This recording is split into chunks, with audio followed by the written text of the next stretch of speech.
Hey my families எல்லாம் நல்லா இருக்கீங்களா? கண்டிப்பாக கடவுளோட பிளஸிங் உங்களுக்கு இருக்குன்னு எப்போதும் எல்லாரும் நல்லா இருக்கணும். நான் இன்றைக்கி சொல்ல போகிற வீடியோ வந்து பேச்சுலருக்கு கண்டிப்பாக யூஸ் ஆகும். கண்டிப்பாக மறக்காமல் சேவ் பண்ணி வச்சுக்கோங்க. ஓகே, என்னத்தை போட்டு தானே பசஞ்சிட்டு இருக்கேன்னு பார்க்குறீங்க. இதுதான் வந்து தக்காளி வெங்காயம் பொரோட்டா. இது பேர். இது எப்படி செய்யணும்னு வச்சுக்கோங்களேன். ஒரு சூடான சட்டியில் வந்து எண்ணெயை ஊற்றிக்கணும். அதுக்கப்புறம் எண்ணெயை ஊற்றிட்டு 4-5 காஞ்ச மிளகா போட்டு ஃப்ரை பண்ணிக்கணும்.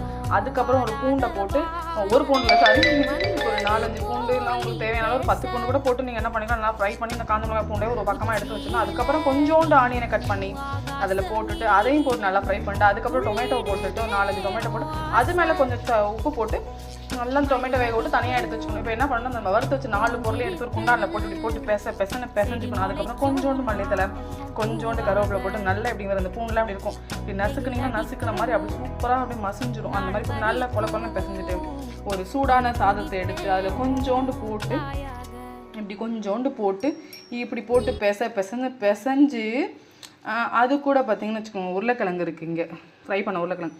அந்த உருளைக்கிழங்கு 1-2 அப்படி எடுத்து இந்த ஃப்ரை பண்ணதோட எடுத்து வச்சு இப்படி க்ளோஸ் பண்ணி இப்படி மூடி சாப்பிட்டு பாருங்களேன். அப்படியே செம்ம அல்டிமேட்டாக இருக்குங்க. பாருங்கள், பார்க்க ஒரு கிறிஸ்பியாக அப்படியே அல்டிமேட்டாக இருக்குங்க. சாப்பிட்றதுக்கு செம்மையாக இருக்கும். பேச்சுலர்ஸ்க்கு கண்டிப்பாக இந்த வீடியோ யூஸ் ஆகும்.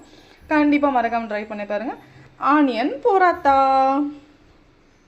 நான் வரட்டா.